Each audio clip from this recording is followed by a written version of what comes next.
Greetings of the day, viewers. My name is Rishik Karir. I, along with two project mates, Preksha Ben Shah and Abdul Aziz, are going to present our views on energy scenarios in three different rural areas in India. So here is the agenda of the presentation.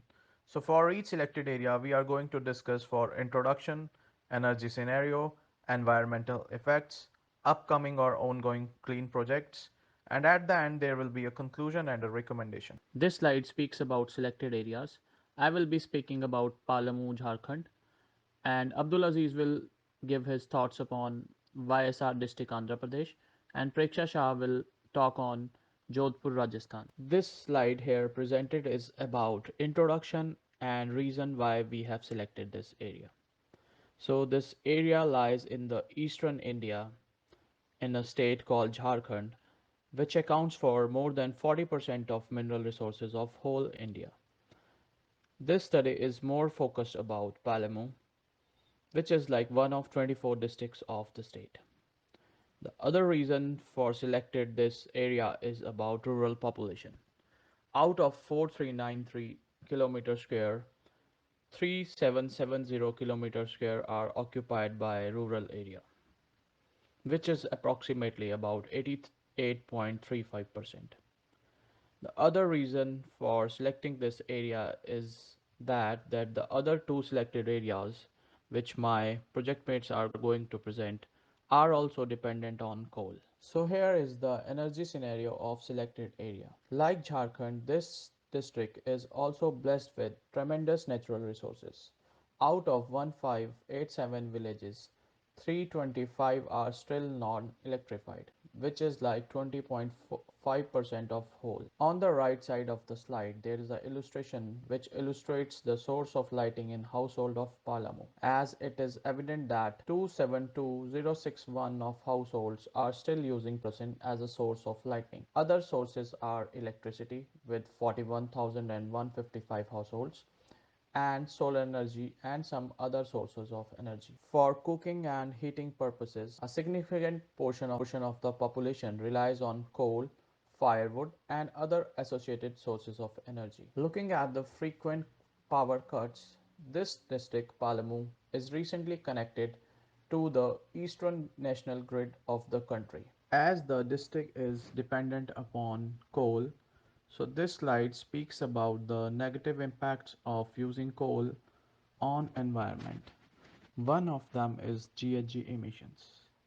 Palamu was contributing about 1.24 metric ton CO2 equivalent in the year 1995.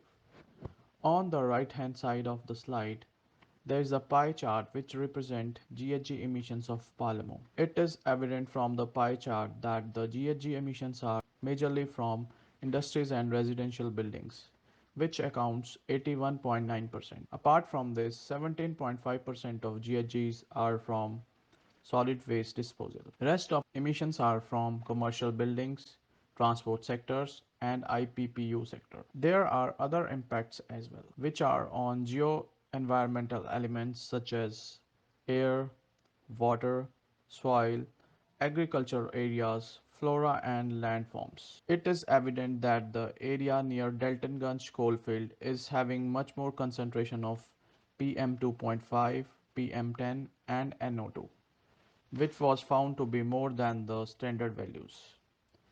Also, there are certain other impacts which are leachates produced from numerous industrial waste and overburden dumps.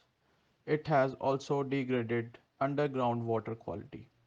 One of the major concern is with the coal mines is coal mining firing. Listed are the projects which government has implemented recently in the field of geothermal energy, hydropower energy and solar power The energy. next rural location is YSR, Andhra Pradesh. So Andhra Pradesh is in southern state of India. It is the second state to get 100% electrification of households.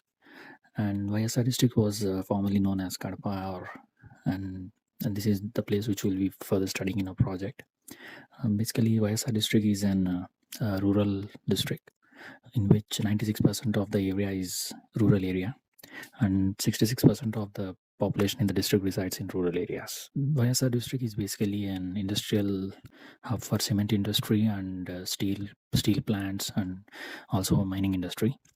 So because of this, the PM atmospheric particulate matter 2.5 is 12 times above the recommended limit and the standards of WHO.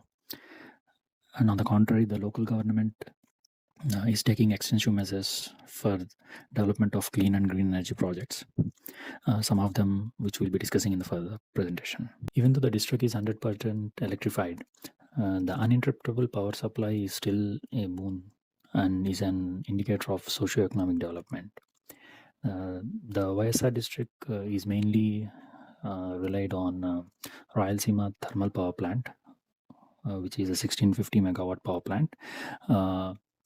It relies on this plant for its energy requirements, apart from some other captive power plants which are operated by the industries like cement, steel, and the mining industries in the district. A recent rift of supply and demand in the coal has forced the local government to take extensive measures to concentrate and shift to the alternate energy sources. The primary consumer of energy in the district is the cement industry, as there are like 4 major plants which have been set up in the district. Apart from this, the government is also investigating the possibilities of setting up an hydroelectric project of 2720 megawatts, and also based on the demographic location of the district, there is a huge potential of pumped hydroelectric storage projects. The major emitters of the GHG emissions are the energy industry, followed by transport, residential, agriculture, and waste management. So concentrating on the cement industry and the limestone mining, which are the extensive energy process industries, and also one of the major emitters of GHG emissions. These industries also emit CO2, nitrous oxide, sulfur oxides, and other particulate matter into the atmosphere. The YSR district emits 62,000 tons of CO2 equivalent, and as mentioned earlier, the mining and cement industry as the major contributors of these emissions. As this district is an main hub for cement industries, the limestone mining is a major cause of environmental impact, because of which the air, water, noise, and soil pollution is impacting the environment in and around the quarries and the based plants. The cement production is also an fugitive process which emits particulate matter at every step, like the raw material dust, feed material dust, kiln dust, clinker dust, and the cement dust. So throughout the process, there are emissions into the atmosphere. And apart from the cement industry, the thermal power plant which is set up in the district is causing very health and respiratory issues, and because of the fly ash which is emitted from the plant's chimneys. And on the contrary, the government is also taking measures, as well as there are some failures of the government in restricting these industries to abide by the environmental standards. And also the government has issued the closure orders to some of the cement industries which were not following and abiding by the environmental laws. The local state government is also taking very extensive measures to fight the environmental impact of this industrial pollution and the other types of pollutions which are deterring and degrading the environment. As a part of this, the local government has set up some clean and green energy projects. Government has approved for an ultra mega solar park, which is a 1000 megawatt solar park, of which 250 megawatts is commissioned and operational, and the remaining 750 megawatt is under construction stages. And it has also sanctioned 2200 megawatts of solar power projects in different locations in the district. Coming on to the transportation sector, this is the first time the local state government has started using the electric buses, an initial step towards the zero emission. And these buses will be used as a transportation fleet, including the YSR district. Recently, a new hydro storage power plant is being approved, and which is likely to be commissioned and completed by 2029.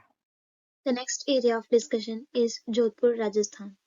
Rajasthan is geographically the largest state of India, which is located on the western side of the country. I'll be focusing on Jodhpur, which is a district and a town in Rajasthan. There are two reasons behind selecting this area for this project. The first one is it has 1,835 kilometer squares of rural area, which is 93% of total area. And the other reason is that about 82.6% of whole population of Jodhpur lives in rural area. As it can be seen from the solar map of India on the right side of the slide, the sun shines bright for 300 to 330 days in a year in Jodhpur, and that's the reason why Jodhpur is called the Sun City of India. In this slide, the energy scenario of Jodhpur has been discussed. The area has three major energy sources. One of them is firewood or dung cakes, which is used in rural areas for cooking, heating, and lighting purposes. The sectors like transport, industrial sector, domestic and agriculture sector uses electricity as a source of energy. The third major source of energy is petroleum products, which is used in the form of kerosene and LPG in power plants and in the transport sector. In spite of having an abundance of solar energy, the main source of electricity still remains the coal-based power plants in Jodhpur. The plot on the right side is evidence that the major consumers of energy in Jodhpur are residential and commercial buildings, and LNG is being used the most by them, followed by wood and electricity. Here, the graph shows the greenhouse gas emissions by various sectors in Jodhpur in the year 2018. It can be seen that most of the emission came from transport sector, followed by dust emission from construction activities. The gas which was emitted the most was carbon monoxide, and particulate matter 10 also contributed majorly to the total GHG emission. The next topic is impacts of using fossil fuels. Because of the use of fossil fuels and other anthropogenic activities, Jodhpur had experienced deterioration in environmental conditions like increase in soil erosion, sediment transportation, siltation, the drying up of lakes, dams, and surface water resources, and also a decrease in water table. As per the recent study by the State Control Board of Rajasthan, the region is expected to face further increase in water shortages due to decreased rainfall and increased evapotranspiration as a result of global warming. Temperatures are also rising in many regions, including Jodhpur. The green projects of Jodhpur has been discussed in this slide. The first and foremost one is the Badla Solar Park. It is the largest solar park in the world as of 2021, spread across 5,700 hectares, and at first it was proposed to have a capacity of 2 gigawatt, but eventually it became 2.25 gigawatt solar power plant. The next project is Solar Power Project at Jodhpur, which was started in 2012. It is located in Betwasia village of Jodhpur. It designed for 5 megawatt capacity and it is connected to the grid for power transmission. It helps in reducing the emission of about 8,000 tons of CO2 per year. The third project is Savridge Solar Project, which has generating capacity of 20 megawatt, and this project replaces the emission of 35,149 tons of CO2 per year. In conclusion, we observed that it is not easy to shift suddenly from coal to renewable energy sources, as the concentration of coal energy usage in the country is 61%. However, as discussed above, in Jodhpur and YSR region of India, there are numerous renewable projects in action till date, while the government of Palamu, Jharkhand is planning to establish green projects. An introduction of carbon tax is suggested as a solution in India to use some of the tax money to providing skills to the workers and invest the other amount in more and more renewable projects. Also, to avoid negative effects of using fossil fuels, some actions are needed to be taken at grassroots level, such as maintaining air quality index, use of water sprays and hoods to control dust from drilling, and having preventive maintenance of industrial equipments to improve overall efficiency. Thank you.